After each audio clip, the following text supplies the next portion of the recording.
Today we're going to talk about solving quadratic equations by factoring. So we have a quadratic equation. Quadratic equation is in the form of ax squared plus bx plus c, where a is not equal to 0. This is referred to as the standard form. Standard form of a quadratic equation. When we have a quadratic equation, we can factor a quadratic equation and use the zero factor property. Now, the zero factor property says that if a and b are real numbers, so a and b are real numbers, and if we have a times b is equal to 0, then a is equal to 0 and b is equal to 0. So looking at it as two factors, not necessarily this a and b, but looking at it as two factors of a times b. If a times b equals 0, then we could say a is equal to 0 and b, or slip in the word or there, or b is equal to 0. And we can do a lot with this information. So let's use the zero product factor property.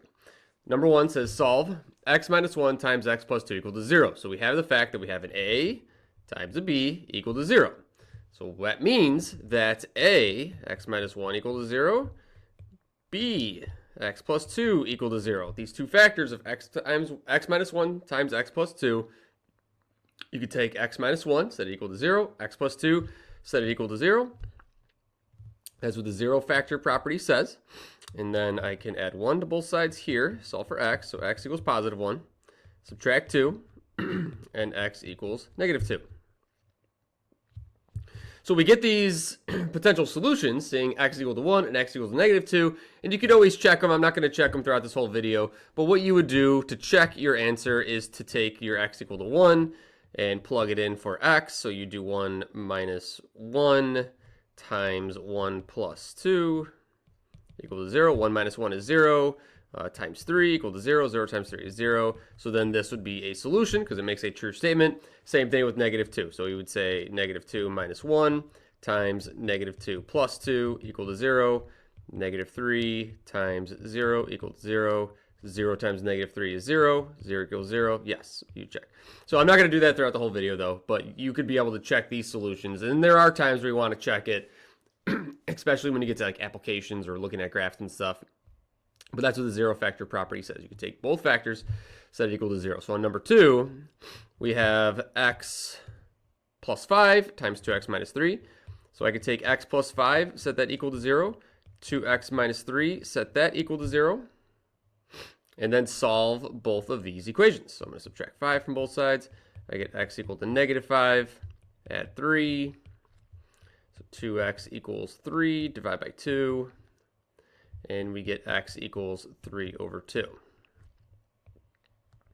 So I get x equal to negative 5 and x equal to 3 halves.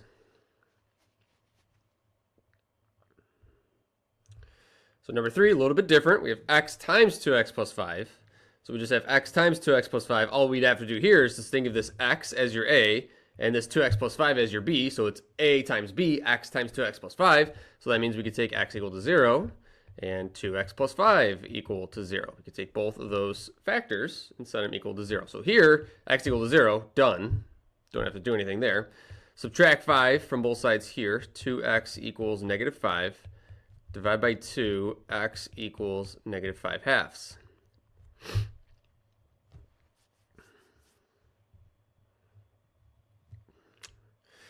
So these last couple examples, pretty straightforward. We already had just the two factors, a times b. But what if we don't have that? What if we have this quadratic equation? So we have a trinomial here. Notice how it's set equal to 0. So we're going to use that zero factor property. But in order to do that, I have to factor this. So now I need to factor this trinomial. And this is in the form of ax squared plus bx plus c. But a is equal to 1. So all we have to look for here is two numbers that multiply to 28 and add up to a negative 11. That's all we're looking for in this scenario. So two numbers that multiply to positive 28, add up to a negative 11. If we want two numbers that multiply to a positive and add up to a negative, they both have to be negative. So that's going to be negative 7 and negative 4. So that's going to be x minus 7 times x minus 4 equal to 0. Just factoring. And then I could take both of my factors, set them equal to 0. So x minus 7 equal to 0, x minus 4 equal to 0. So I'm going to add 7 over, and I get x equal to 7, and add 4 over, and x equals 4. I thought I circled that.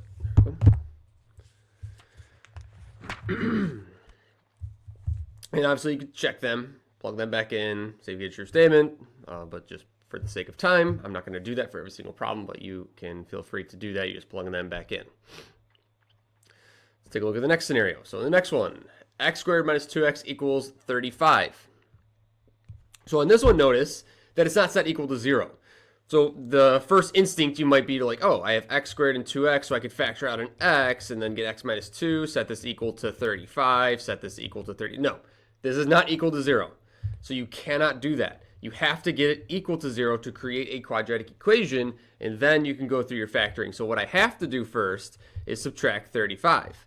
So I'm going to have x squared minus 2x minus 35 equal to 0. That's a terrible 0. There we go. Now I factor. So I'm looking for two numbers that multiply to a negative 35 and add up to a negative 2. So two numbers that multiply to a negative 35, add up to negative 2 is going to be negative 7 and positive 5. So it's going to be x minus 7 times x plus 5 equal to 0. There's my two factors, so a times b, so x minus 7 equal to 0, and x plus 5 equal to 0.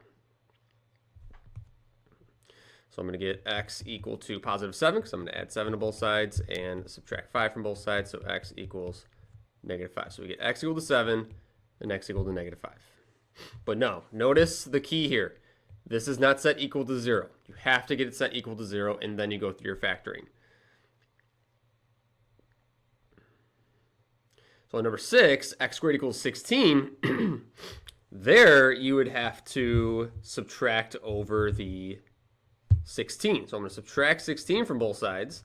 That gives me x squared, and I just put equals. Let me rewrite that. I get x squared minus 16 equal to 0. Since it's x squared minus 16, what is that? That's a difference of two squares. X squared is a perfect square, 16 is a perfect square. So since I have a difference of two squares, that's going to become x minus 4 and x plus 4 equal to 0. So setting both factors equal to 0, so x minus 4 equal to 0, x plus 4 equal to 0, we get x equals positive 4 and x equals negative 4. So just understanding difference of two squares there, factoring that to a difference of two squares, and then you get your two zeros, and we're good to go from there.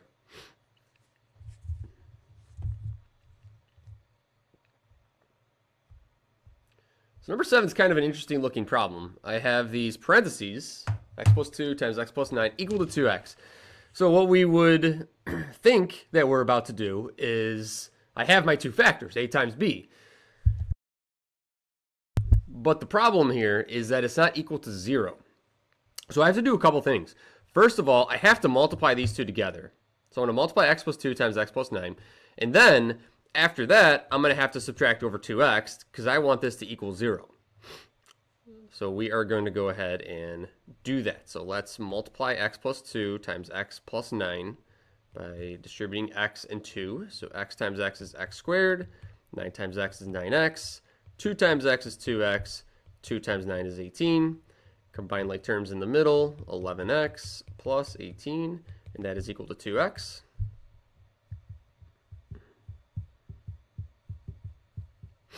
So now I'm going to go ahead and subtract 2x from both sides. So I'll get x squared plus 9x plus 18 equal to 0. Now I have a quadratic equation set equal to 0. We could use the 0 factor property. And in order to do that, I'm going to have to factor. So I want two numbers that multiply to 18 and add up to 9. So two numbers that multiply to 18, add up to 9. That's going to be 6 and 3. So x plus 6 and x plus 3 equal to 0.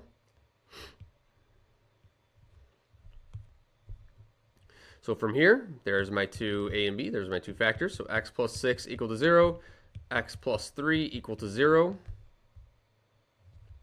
So subtract 6. x equals negative 6, subtract 3, x equals negative 3.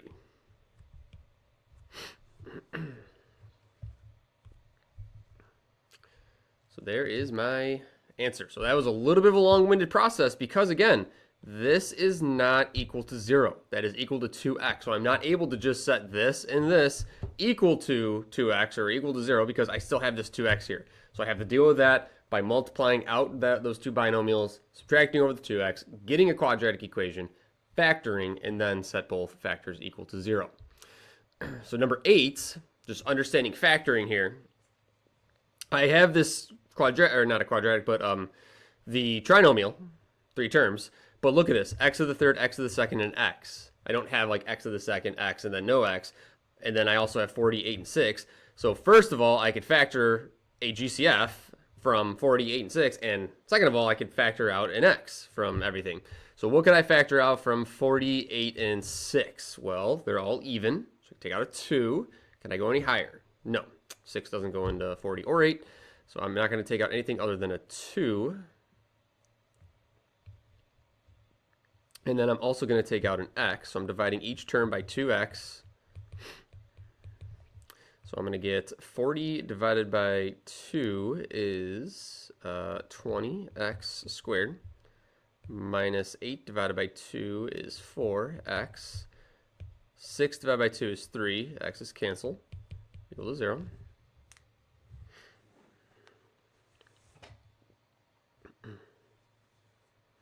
Now I have this a and I have this b.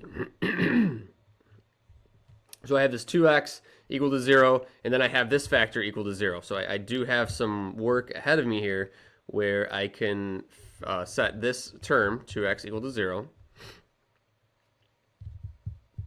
And I would set this term, 20x squared minus 4x minus 3 equal to 0.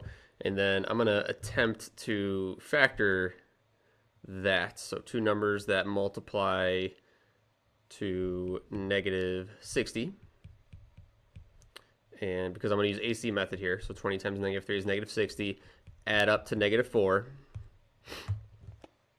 This is a good example here because if I'm looking at two numbers that multiply to 60 and add up to a negative 4, that's one that I might have to think about a little bit. So what I would do is I would do 60 divided by 2. That's 30. 30 and 2, I can't get there in any way. 60 and 4, 4 and 15, I can't get to 4 in any way. But I do know 60 divided by 6 is 10. And I can mess around with 6 and 10 to get negative 4. So what about negative 10 times positive 6? What is that? Negative 10 times positive 6 is negative 60. Negative 10 plus a 6 is negative 4. Got it. So AC method, that's going to be 20x squared. I'm going to replace the middle with negative 10x plus 6x minus 3 equal to 0. I'm going to factor by grouping now. So I'm going to group the first two, group the second two. From the first set of parentheses, I could take out a 10x. That's going to leave me with 2x minus 1. From the second set of parentheses, I'm going to take out a 3. So it's 2x minus 1. And if you're like kind of struggling with this right now, I have a video on factoring trinomials in the form of ax squared plus bx where a is greater than 1. So maybe you got to go back and review that video if this part is a struggle, but I'm trying to keep this video as short as possible, not going through the AC method step by step very, very carefully, since I do have a video on that. You can go back and check that out if you're kind of struggling with just what I'm doing right now. This is just factor AC method. So now I can factor out a 2x minus 1. Take out 2x minus 1, and that's going to leave me with 10x plus 3.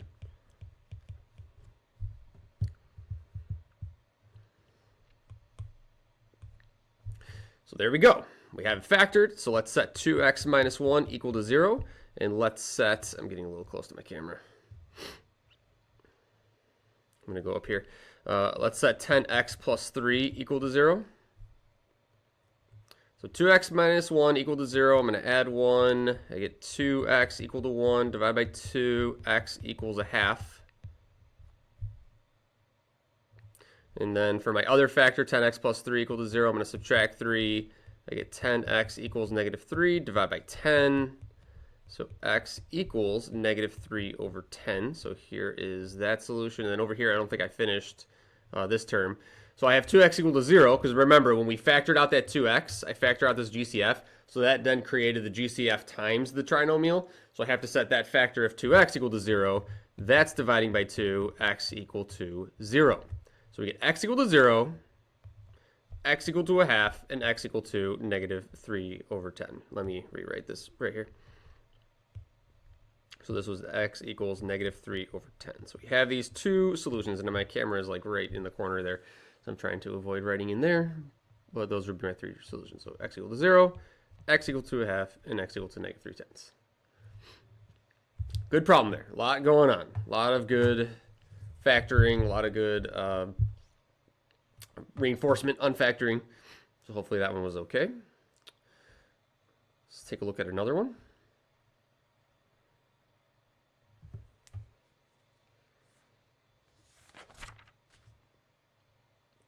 So in this problem, I have 8x plus 5 times 4x squared minus 19x minus 5. So I have the two factors already set up for us. We have a times b. So I'm going to take my a term, 8x plus 5, so that equals 0. I'm going to take my b term, 4x squared minus 19x, and I just wrote 10, 19x minus 5 equal to 0. Let's go ahead and just start working through it. So I'm going to subtract 5 from both sides here. 8x equals negative 5. Divide by 8. X equals negative 5 over 8. So there's one. Then the second one, we do have to attempt to factor this again. So probably we have I don't have a GCF that I can factor out. So I do have to use AC method again. So I'm going to do 4 times negative 5. That's going to be two numbers that multiply to negative 20. Multiply to negative 20 and add up to negative 19. Luckily, that's not the most difficult combination to figure out because 20 and 1. So it's going to be negative 20 times 1. Negative 20 plus 1 is negative 19. So check, check. Bring down the 4x squared. Bring down the minus 5. Replacing the negative 19x with negative 20x plus 1x.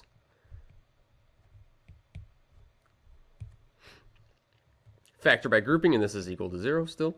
Factor by grouping, I'm going to group the first two, group the second two.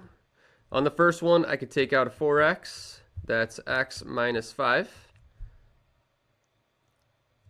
And then the second set of parentheses, I don't have anything I can take out, so I got to take out something, and that's a GCF of 1. So it's going to leave me with x minus 5 equal to 0. Get the same thing. Again, if this is a struggle for you, you'd want to go back and practice factoring ax squared plus bx plus c where a is greater than 1. That's all I'm doing right now, just factoring that form. So now I'm going to set x minus 5 equal to 0 and 4x plus 1 equal to 0. So x equals 5. Subtract 1. 4x equals negative 1. Divide by 4. X equals negative 1/4. So once you get the factoring down, this should be just boom, set these two up, solve the equation, and good to go from there.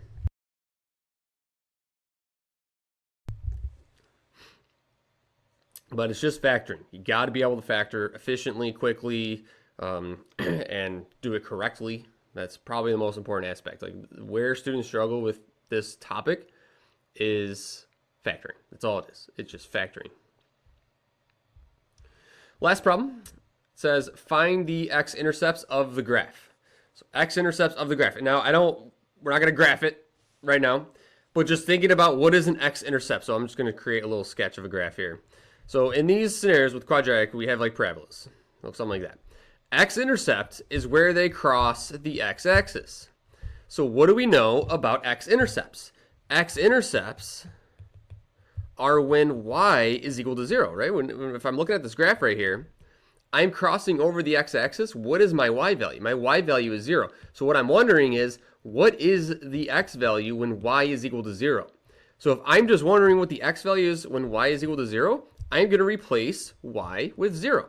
So I'm going to say 0 equals x squared plus x minus 6. And then we just factor, get the x values, and that will be our x-intercepts. And we could get some ordered pairs also. But let's go ahead and do that. So now I'm going to factor this. I need two numbers that multiply to a -6 and add up to a 1. So that's going to be positive 3 and negative 2. 3 times -2 is -6. 3 plus -2 is positive 1. So x plus 3, x minus 2. So x plus 3 equal to 0. X minus 2 equal to 0. So x equals -3. And x equals positive 2. Now those are our x values. X-intercepts are ordered pairs. So we should probably go back in and grab the actual like ordered pairs. So what we would do is we take x equal to -3. Did I get -3? Yeah, -3. And then plug it into the quadratic. So -3 squared plus -3 minus 6. Let me just bang this out real fast. -3 squared is 9. 9 plus -3 minus 6 is 0. So this intercept would be -3, 0. And then let's do x equal to 2. So x equal to 2 would be, can't see my quadratic, 2 squared plus 2 minus 6. So then that would, and obviously, actually, I don't even know why I'm doing this because it's just going to be 0 because we found the x-intercepts. So 2 squared is 4 plus 2 is 6. 6 minus 6 is 0. Wasn't thinking. Yeah, it should always be whatever, 0. I don't know. I was not thinking at all as I was doing that. But we know the y value is going to be 0 because we set the y value equal to 0 here. So then these would be our ordered pairs. I didn't even have to do this step. Pointless, because we already knew that. But it doesn't hurt to understand how to get ordered pairs. Okay, so that one was zero factor property, understanding where y is equal to 0, and factoring and solving. I think that's all the problems I have. Yep. So hopefully this wasn't too bad.